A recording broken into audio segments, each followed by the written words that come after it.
آگے چلے گئے. جب آگے گئے تو جناب موسیٰ علیہ السلام فرمانے لگے یار لاؤ نا ناشتہ کریں. اوہ حضور وہ میں تو بھول ہی گیا بتانا, وہ مچھلی تو سمندر میں چلی گئی ہے. وہاں اللہ تعالیٰ فرماتا ہے کہ فلما بلغا مجمع بینہما نسیا حوتہما, جب ان کے ملنے کے مقام پر پہنچے تو اپنی مچھلی بھول گئے.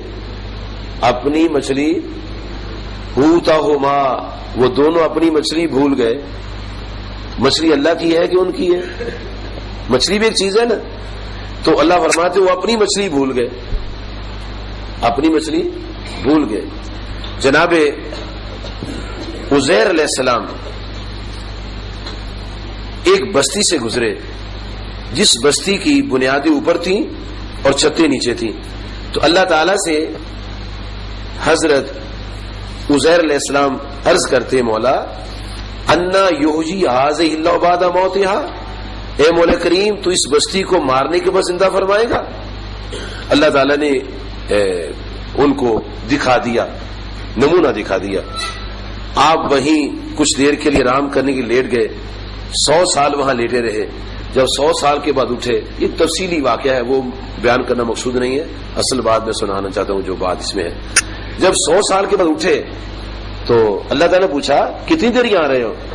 کہنے لگے کہ لبثت یومن او بعد یومن, میں کچھ دن اور کچھ دن رہا ہوں ادھر. قال بل لبثت 100 عام, کہا آپ تو 100 سال یہاں رہے ہو. اچھا 100 سال؟ تو اللہ تعالیٰ نے فرمایا اب ہم تمہیں دکھاتے اپنی قدرت.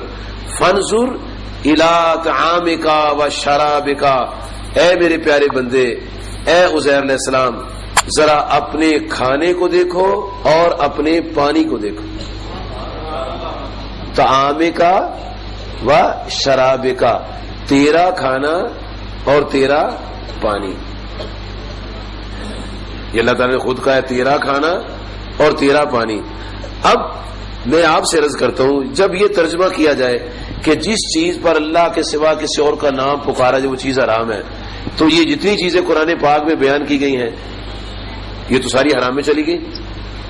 تو ایک غلط ترجمے نے کتنا نظام خراب کر دیا ہے. صرف نظام ہی خراب نہیں کیا بلکہ امت کو بھی خراب کر دیا. اب یہ کہتے ہیں کہ جس چیز پر اللہ کے سوا کسی کا نام لو وہ چیز حرام ہے, تو کہتے ہیں 11ویں شیف غوث پاک کی 11ویں. کس کی 11ویں ہے؟ حرام ہے. غوث پاک کے نام لگا دیے, اس ترجمے نے لگائی ہے, ویسے حرام نہیں ہے. کیونکہ اللہ تعالیٰ کے سوا کسی کے نام کوئی چیز لگا دی جائے وہ حرام نہیں ہوتی, قطعاً حرام نہیں ہوتی. اگر حرام ہوتی تو یہ اللہ تعالیٰ اتنی باتیں کیوں فرماتا. اور پھر سنیں ابو داؤد شریف جلد نمبر 1 صفحہ نمبر 243, نسائی شریف جلد نمبر 2 صفحہ 132, مشکات صفحہ نمبر 169, ابن ماجہ صفحہ نمبر 199, تفسیر الباری شرح بخاری جلد 4 صفحہ 22. ان تمام کتابوں میں ایک واقعہ آتا ہے جس کے راوی ہیں سعد بن عبادہ رضی اللہ تعالیٰ عنہ. فرماتے ہیں کہ میں نے نبی صلی اللہ علیہ وسلم کی بارگاہ میں گزارش کی کہ یا رسول اللہ صلی اللہ علیہ وسلم ان ام سعد ماتت, سعد کی ماں مر گئی ہے اور سعد یہ چاہتا ہے کہ اپنی ماں کو ثواب پہنچانے کے لیے کوئی نیکی کرے.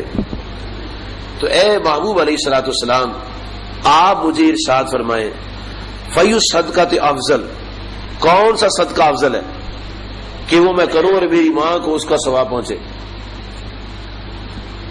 نسائی جلد 1 صفحہ 132, ابو داؤد جلد صفحہ 243, ابن ماجہ صفحہ نمبر 199, مشکات صفحہ نمبر 169, تفسیر الباری شرح بخاری جلد 4 صفحہ 22.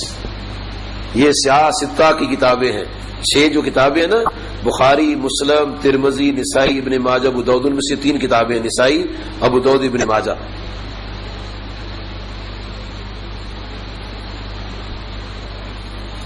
عرض کیا یا رسول اللہ صلی اللہ علیہ وسلم کون سا صدقہ افضل ہے؟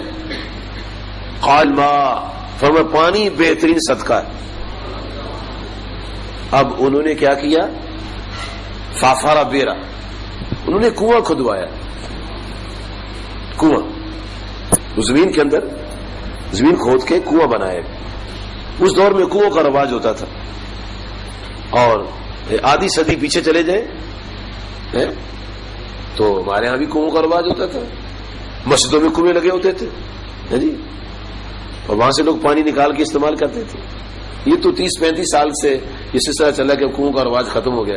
دیہاتوں میں آج بھی کنویں چلتے، شہروں کے اندر یہ تقریباً بند ہو گئے. انہوں نے کنواں کھدوایا کہ آقا صلی اللہ علیہ وسلم فرمایا کہ پانی بہترین صدقہ ہے، اور یہ صدقہ کرنا ہے مرنے والے کے لیے.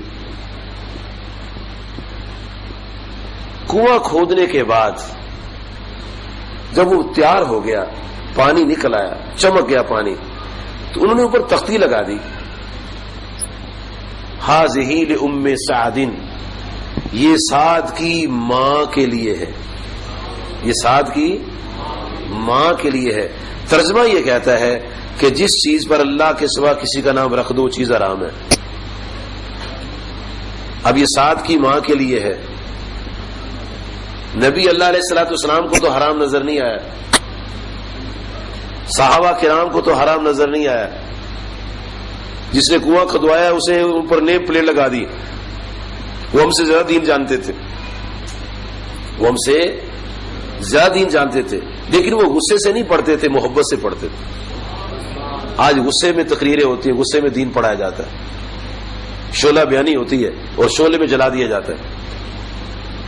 بڑے کول مائنڈ ہو کر، بڑے محبت کے ساتھ، بڑے کمال نظام کے تحت انہوں نے کنواں کھودا اور اس پر اپنی ماں کا نام لگا دیا، یہ سعد کی ماں کے لیے.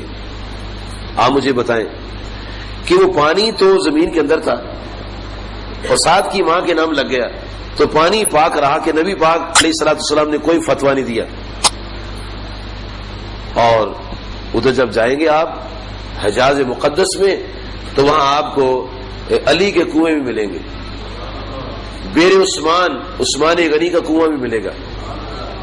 وہ جو میٹھے پانی کا عثمان غنی رضی اللہ کا کنواں ہے، وہ تو نبی صلی اللہ علیہ وسلم کی ظاہر زمانہ حیات میں آپ نے خرید کر امت کے لیے کھول دیا تھا، اور مشہور تھا عثمان غنی کا کنواں.